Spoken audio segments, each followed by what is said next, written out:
Hai semua, selamat datang ke modul 2 Establishing Career Objective.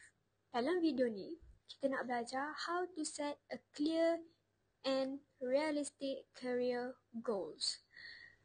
Of course, mesti kita confused, betul tak? Macam, saya minat banyak benda, tapi tak tahu nak fokus yang mana satu. Atau, apa yang saya nak buat lepas habis SPM? Saya nak kerja ke? Ataupun saya nak buat apa ke? Betul tak? Mesti ramai yang keliru. Tapi tak apa, trust me, kalau kita ada career objective yang jelas, insyaAllah semua keputusan tentang kerjaya kita akan jadi lebih mudah dan lebih confident. So, dalam video ni, kita akan cover why having a career objective is important. Yang kedua, kita akan tengok short term goals and long term goals. Macam mana nak plan dari sekarang dan macam mana nak plan untuk akan datang.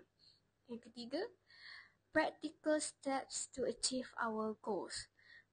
Step by step based on contoh yang saya beri.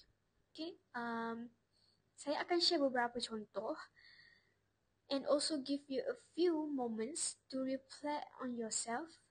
Jadi, ambil pen, ambil kertas, catat apa yang patut ataupun tak nak catat pun tak apa. Awak boleh fikir sendiri ke ataupun macam mana. Sebab nanti kita akan plan your own career objective. So ready? Jom start dengan what are career objective sebenarnya. Okay, first of all, what are career objective? Basically, career objective are the goals that you want to achieve in your career, whether it's short term or long term.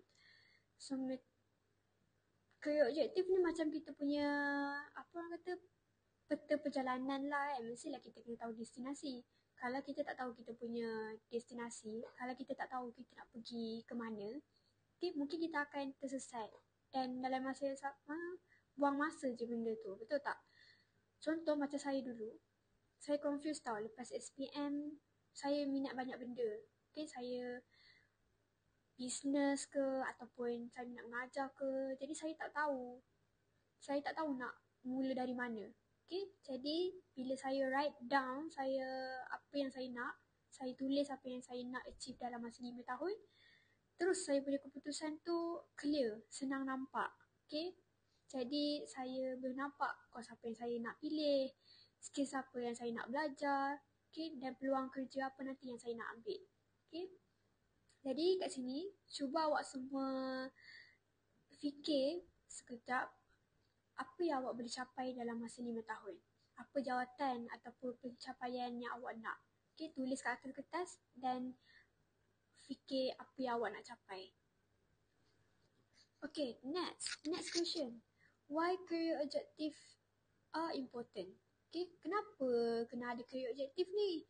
Kan? Tapi, kalau tak ada career objective ni, kita akan buat keputusan secara random.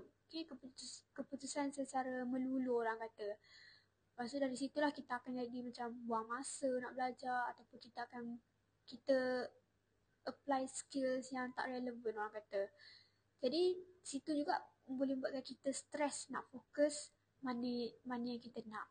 Jadi, kalau kita ada objektif yang clear, objektif yang jelas, kita boleh set priorities. So, kita boleh tahu mana yang penting, mana yang kurang penting. Tapi ini of course untuk individu lah kan. Mungkin bagi kita penting, bagi orang lain tak penting. Okay, jadi kita kena tengoklah apa yang penting untuk diri sendiri. Macam tu.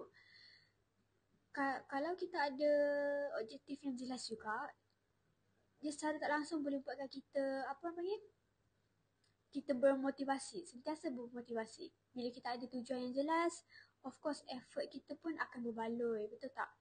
Jadi, saya sendiri rasa confident bila saya tahu apa yang saya nak achieve. Contoh dalam masa 5 tahun, saya punya target, saya nak kuasai saya punya communication skill. Dengan language skill lah, katakanlah dalam masa 2 tahun tu, saya nak pandai banyak bahasa. Jadi setiap kursus, setiap aktiviti ataupun projek yang saya pilih, semuanya kena dengan apa yang saya nak achieve tu. Jadi, awak rasa apa satu skill yang paling penting untuk capai career goals awak. Okay, contoh awak nak jadi manager. Contoh awak nak jadi manager. Of course awak kena pandai leadership. Kan? Jadi write down your point. Okay, apa yang awak rasa skill yang paling penting untuk awak kuasai. So sekarang kita masuk ke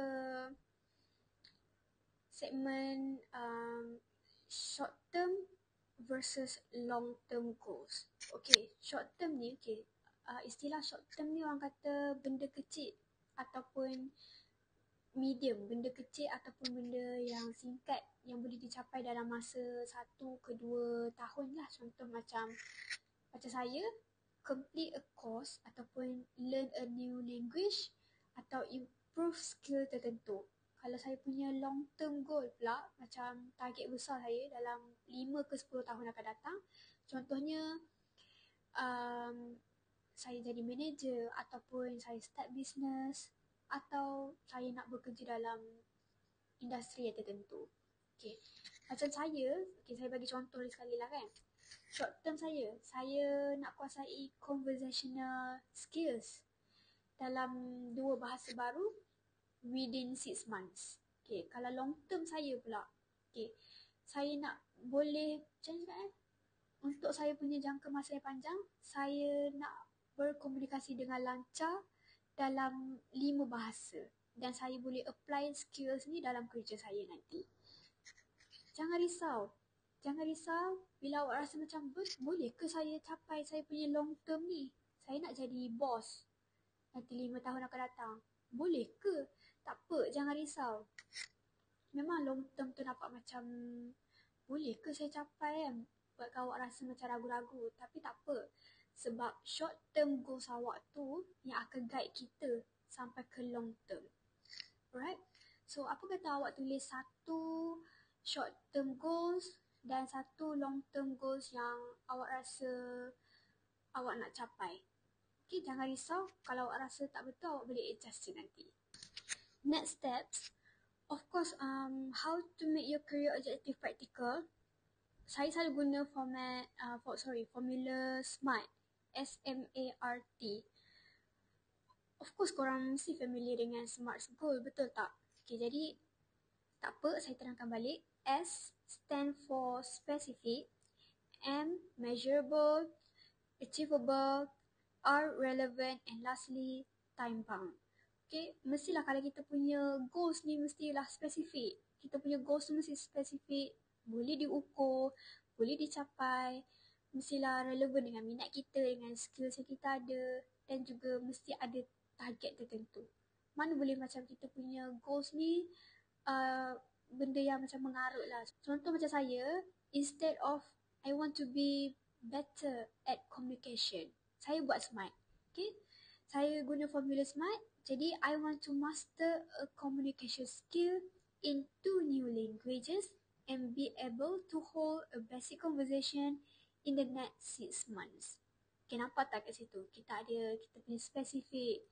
Jadi, benda tu boleh diukur, boleh dicapai dan relevan dengan skills yang kita ada. And of course, paling penting, target. Maksudnya dalam waktu yang tertentu. Kita nak capai kita punya goals tu dalam waktu yang tertentu. Cuba awak ubah salah satu goals awak menjadi SMART. And lastly, kita recap balik. Pertama, career objective, iaitu boleh dikatakan macam objektif ni macam kita punya plan perjalanan kerjaya kita. Benda ni penting, benda ni penting sebab boleh bagi kita direction, boleh bagi kita motivasi dan kita boleh nampak progress kerjaya kita. Alright? Of course, ada short term and long term. Kita kenal pasti beza antara dua ni lah ya. And nak lagi senang, guna SMART untuk practical planning. Okay, guna SMART goal. Macam saya cakap tadi, S untuk specific, M untuk measurable, A untuk achievable, R untuk relevant, and lastly T untuk time bound. Alright? Apa next step awak? Okay, jangan lupa mulakan write down 1 atau 2 lah short term goals. Okay, guna SMART kalau nak nampak dengan lebih jelas. benda ni kecil je tapi insyaAllah akan bagi impak yang besar untuk akan datang lah. Jadi semua, terima kasih join video ni. Next video kita akan explore how to analyze your strengths and weaknesses supaya kita boleh refine career objective kita dengan lebih tepat. Okay, see you next time.